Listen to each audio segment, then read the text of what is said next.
The Oceanic Empress was the epitome of grandeur, a floating palace that glided across the sparkling Mediterranean Sea, offering its elite passengers nothing but the finest of luxuries. Crystal chandeliers shimmered above marble floors, and every inch of the ship was designed to impress, from the opulent ballrooms to the private, velvet-draped suites. The ship was more than just a vessel, it was an invitation to indulge in excess, to bask in privilege. As the ship prepared to depart from Monaco, the docks were alive with excitement. Wealthy socialites, tech moguls, aristocrats, and celebrities paraded aboard, decked in jewels, custom-tailored suits, and designer dresses that seemed to flow like liquid silk. But among the parade of opulence, there was one figure who stood out, not for her grandeur, but for her quiet simplicity.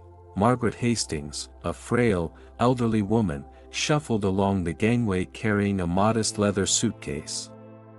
Her clothes were neat but plain, an old woolen coat and a faded scarf wrapped around her thin neck. She walked with the help of a cane, her weathered face framed by thin white hair pulled back in a tight bun. There were no expensive sunglasses hiding her eyes, no entourage following her steps. She seemed a relic of another time, out of place amidst the gleaming luxury that surrounded her. Margaret's arrival went unnoticed by most of the passengers, but not by the staff. The crew, led by Mr. Dunmore, the ship's purser, took note of her immediately. Dunmore was a man of rigid propriety, tall and thin with a permanent look of disdain etched into his features. He prided himself on maintaining the exclusivity of the Oceanic Empress, ensuring that only the wealthiest and most prestigious clientele graced its decks. As Margaret stepped aboard, Dunmore's eyes narrowed. He noticed her scuffed shoes and the threadbare edge of her coat. She looked out of place, as if she had wandered in from a different world. He couldn't understand how someone of her apparent status could afford a ticket on a cruise reserved for the world's elite. But, she had a ticket, he saw her hand it to the steward with a shaking hand, so for now, he would allow her aboard. But something about her unsettled him. In the days that followed, Margaret's presence became the subject of gossip among the passengers. Whispers followed her wherever she went. "Did you see that woman?" said Lady Beatrice, a haughty British countess, as she sipped champagne on the upper deck. "I swear she's wearing the same dress every day. Who even let her on this ship?" added a wealthy oil magnate, lounging nearby. "She looks like she should be working in the kitchens, not dining in the cafe." The rumors quickly spread. Some said she was a charity case, others speculated that she had won a free ticket in some lottery. No one believed that Margaret could have afforded the exorbitant price of passage. And as the gossip grew, so too did the stares and the snide remarks. Margaret, for her part, seemed oblivious to it all. She spent her days sitting quietly on the deck, gazing out at the sea. Her frail hands would often rest on her worn leather journal, which she carried everywhere. When she wasn't watching the horizon, she was writing, filling page after page with neat, precise handwriting. Occasionally, she would strike up a conversation with one of the crew members, always polite, always soft-spoken. But even they, influenced by the growing whispers, began to treat her with a certain distance. The breaking point came on the fourth evening of the cruise. That night, the ship hosted its most glamorous event, the Captain's Gala, a formal affair where the guests donned their finest attire and dined on a menu of the rarest delicacies. The grand ballroom was transformed into a vision of splendor, with glittering chandeliers casting soft, golden light over the tables draped in silk. A string quartet played a delicate waltz as the elite mingled, exchanging pleasantries and flaunting their wealth. Margaret had no place in such a gathering, or so it was assumed. Yet, to the surprise of many, she arrived at the entrance to the ballroom, dressed in the same simple coat and scarf she had worn since boarding. The maitre d', a young man named James, hesitated as she approached, unsure whether to admit her.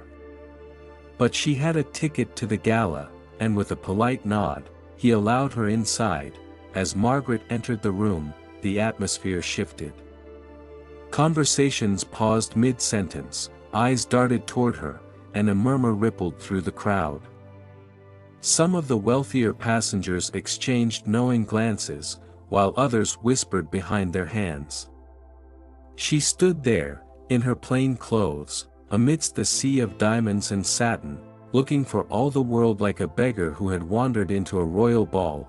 It was Mr. Dunmore who decided to act. Furious at the breach of decorum, he stormed across the ballroom. His face flushed with anger. He couldn't allow this woman to continue embarrassing the ship and its reputation. "Mrs. Hastings," he said loudly, cutting through the music and conversation. All eyes turned toward him. "I'm afraid there's been a mistake. You should not be here." Margaret looked up at him with calm, steady eyes. "I have a ticket," she said softly, her voice barely audible over the hum of the room. Dunmore sneered. "That may be, but surely you understand that this event is for those who belong here."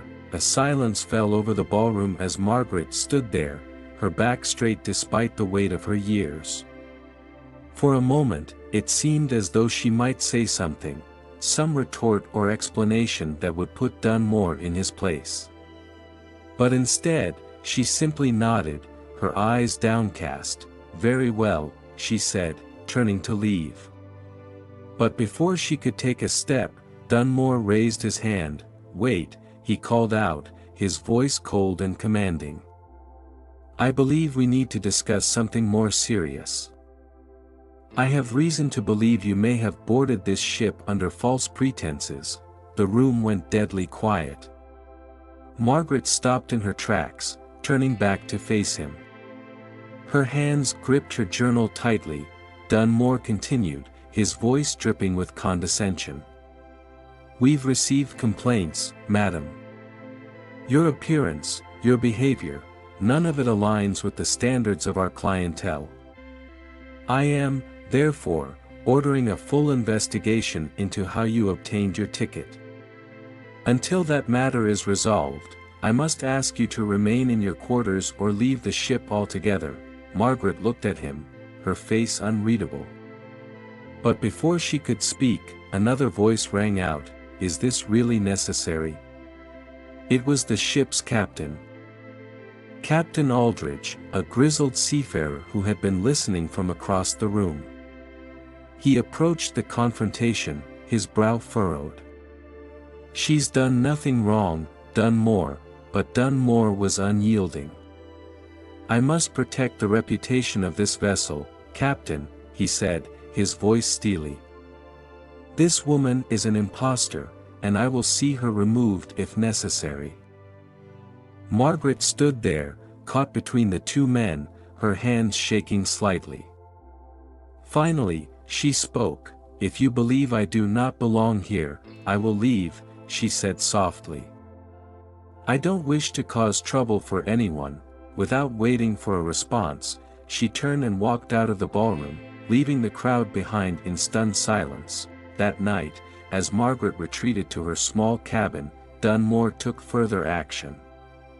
He summoned his security team and instructed them to investigate her thoroughly. They searched her belongings, questioned the crew members who had interacted with her, and combed through the ship's records. But they found nothing, no evidence of deceit, no reason to suspect her of any wrongdoing. Still, Dunmore was not satisfied. He was convinced that she had somehow tricked her way aboard, and he was determined to expel her from the ship.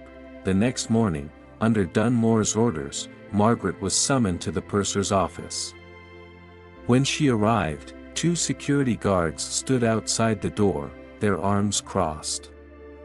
Inside, Dunmore sat behind his desk, his eyes cold and calculating. "Mrs. Hastings," he began, "I regret to inform you that, despite our investigations, we have found no record of how you came into possession of your ticket. Given the circumstances, I have no choice but to remove you from this vessel at the next port." Margaret's eyes widened slightly, but she said nothing. "You will be disembarked at the next island," Dunmore continued. "I trust you understand." Margaret looked down at her journal, her fingers tracing its worn cover. She seemed to hesitate, as though weighing her words. Finally, she spoke, her voice barely above a whisper. "If that is your decision, I will accept it."